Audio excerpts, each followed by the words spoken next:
Working on my RV refrigerator. The rain leaked down, got on the controls. It might have dried out and it's working now, but I took the electric solenoid out, which sat right here.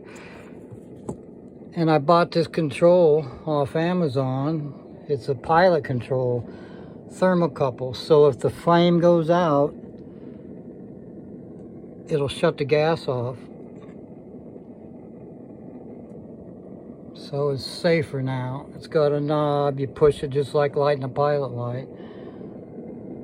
It's not an actual pilot light. I've got it going right on the flame of the burner to the RV refrigerator, but it's safer now. I had to get it running so it ran 2 days.